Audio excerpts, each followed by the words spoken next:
What's up, barbers and stylists? We're back with another step-by-step tutorial, presenting to you guys a step-by-step low bald fade haircut with a clipper cut on top and a beard trim. The low bald fade is a more advanced haircut and does require more experience in your career, but for you barbers and stylists out there who are just getting started and developing your skill level with fading, just follow me along as I walk you through step-by-step on how to accomplish this haircut.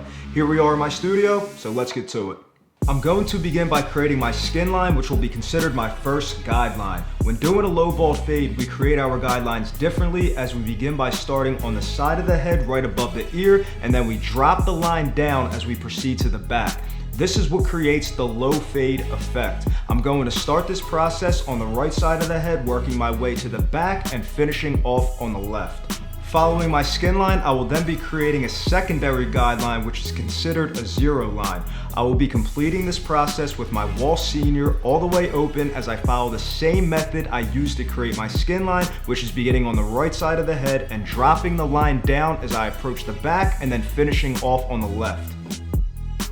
Once my zero guideline is completed, I am now ready to begin creating my third guideline with my number 2 guard, as this will be created right below the parietal ridge. The number 2 guideline is necessary to assure that I am removing all of the weight in bulk and that I am working with clean slate, as this will allow me to properly take out my guidelines. This will result in a much cleaner blend. Now that all 3 of my guidelines are created, I will now begin removing them as I start at the top to remove the number 2 line. I'm going to start this process using a number 4 guard, applying a freehand method as I utilize my wrist, implementing a flicking motion as I blend into the top of his hair. Once that's completed, I will then use my number 3 guard to blend into the number 4, followed by using my number 2 guard blending into the number 3, which brings me to the completion of the line removal. Blending hair requires working our way down from guard to guard until we get back down to the length that originally created the guideline. I will now begin removing my zero guideline using my 1.5 guard to blend into the number 2. I'm moving my side lever from top, middle to bottom, which allows me to slowly open up the blade as I carefully blend into the 2. I will then follow that by blending my number 1 into the 1.5, and then completing my guideline removal with my Andis Masters using my number 0 magnetic guard blending right into the number 1. Remember, when blending hair, we work our way down from guard to guard. As you can see, I've worked my way down to my final guideline, which is my skin line, which I will now begin to remove. I'm going to begin removing this final line, starting with my half guard on my wall detailer trimmer, as this will allow me to soften the line, making it much easier to remove with my clipper. To finalize the completion of my skin line removal, I'll be using my Andis Masters as I slowly open up the blade, utilizing my corners to hit any small dark spots in tight areas. I'm going to do this carefully as I take my time to maximize the quality and to make sure that the transition from dark to light is clean and gradual, avoiding any weight, dark spots, and visible lines. Following that process, I'll be using my wall detailer trimmer to go over any hard stubble as I stretch and pull the skin, which will allow me to get as close to the scalp as possible, resulting in maximum quality.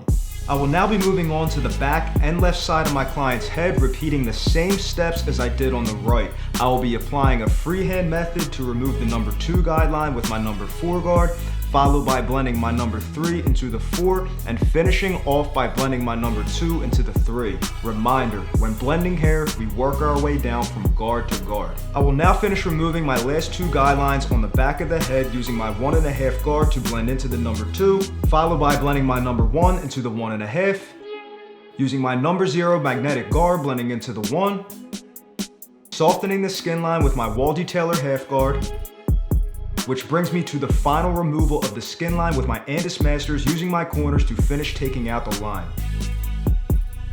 To finalize my blend, I will then finish off on the left side of the head, repeating the same steps as I did on the back. When fading hair, it's always important to have a neat and organized step-by-step method which keeps you on track and avoids you from getting lost. Every barber has their own method that works for them, but it's important to find the method that works for you. I will now be using an Andis shaver going around the head to maximize the quality. The purpose of using a shaver when fading hair is to get as close to the scalp as possible, which results in a more enhanced fade. Moving on to the top of the head, I will be taking my client's hair down to a number 8 length, as this is the length that my client prefers.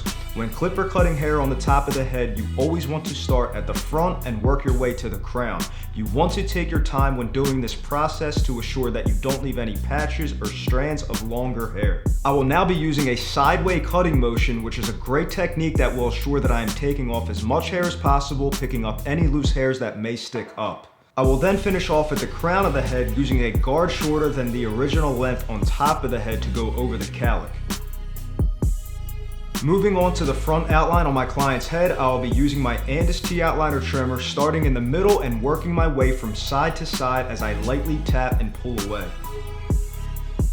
As I approach the sides of the outline, I will be dragging my T-blade down, letting the corner do the work to create the line, and then turning my trimmer over to the side, utilizing the entire blade itself as I lightly tap and pull away.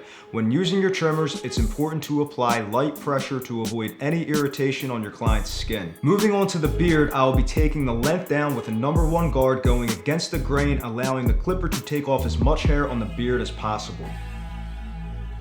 I will then begin outlining my client's beard, beginning at the back and then working my way to the cheek as I bring the top of the beard to a point. I will then begin tapering the top of the beard using the corners of my Andis Masters. Moving on to the left side of the beard, I will repeat the same process as I create an outline on the cheek and bring the top of the beard to a point. Using my Andis Masters once again, I will be tapering out the top of the beard as I use my corners, blending the beard right into the fade. I will now begin straight razoring my client's beard as I stretch and pull the skin, applying soft pressure as I lightly glide the blade on the skin to avoid any irritation. When using your straight razor, it's important to stretch the skin and apply careful strokes, avoiding any irritation as well, resulting in a quality line.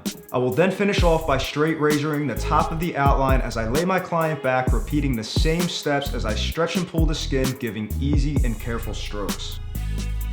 That completes this tutorial of the step-by-step low ball fade with a clipper cut and a beard trim. I really hope you guys enjoyed this video and that it was helpful to you in your own craft. Leave a comment down below on which haircut you would like to learn next, as well as like, comment, and subscribe, as this will help grow the channel, allowing me to help more barbers and stylists achieve success in their field. As well, I wish all of you barbers and stylists who watch this video best of luck in your career.